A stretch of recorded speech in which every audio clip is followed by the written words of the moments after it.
Just think. A king builds fairy tale towers in the sky while his people starve. He spends millions in gold.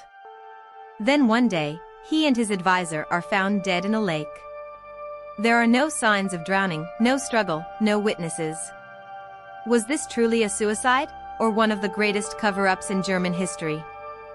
King Ludwig II was the ruler of the Kingdom of Bavaria in southern Germany.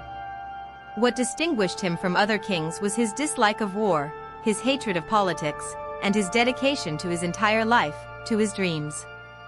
The real world was boring to him. Ludwig decided to build new worlds for himself.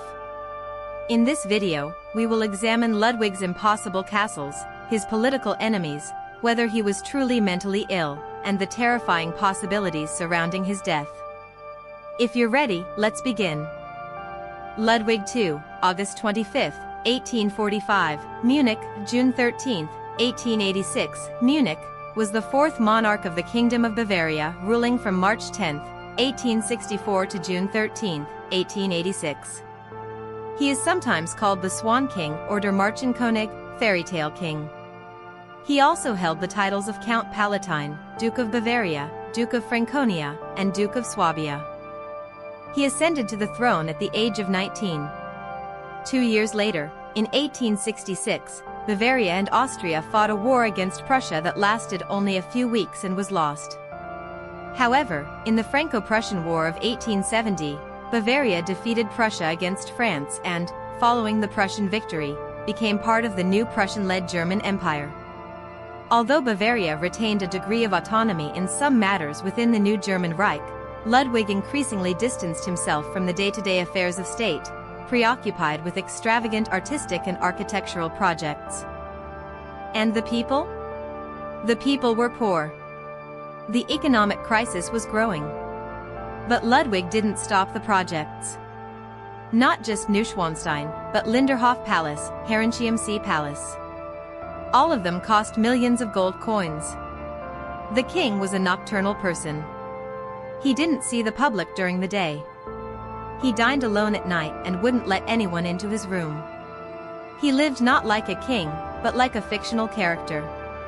This situation became a major problem for the rulers and aristocratic families. The Bavarian government claimed the king had lost his mind and wanted to depose him. But note, Ludwig was never officially examined for his mental health. The medical report was prepared by a doctor who had never even seen the king. This is known as a major scandal in history. The government's plan was clear: to declare Ludwig insane and seize the throne. And they succeeded. In 1886, Ludwig was deposed and kept under surveillance. Only one person was with him, his personal physician, Bernhard von Gudden.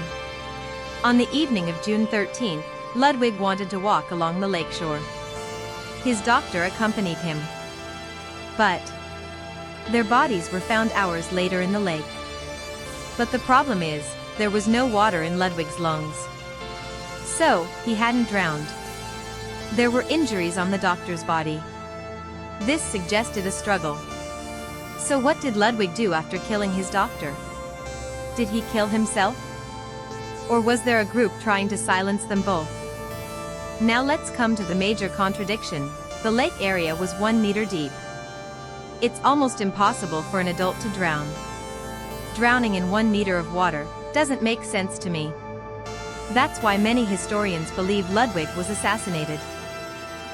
Documents surrounding his death were kept secret for 100 years. Even in 1986, some documents were reportedly still missing. The royal family refused to officially share the autopsy report. Even today, there are significant gaps in Ludwig's death record. He was 40 when he died. He filled most of his life with solitary, dreamy, and incredible projects. His castles are among the most visited places in the world today. Ludwig is gone, but his legend lives on. Those who declared him crazy are now profiting from his tales. So what do you think? Did King Ludwig II really die of madness, or was he a silenced king? Write in the comments. In the next video, we will dive into the story of another legend. You can support by liking the video and subscribing.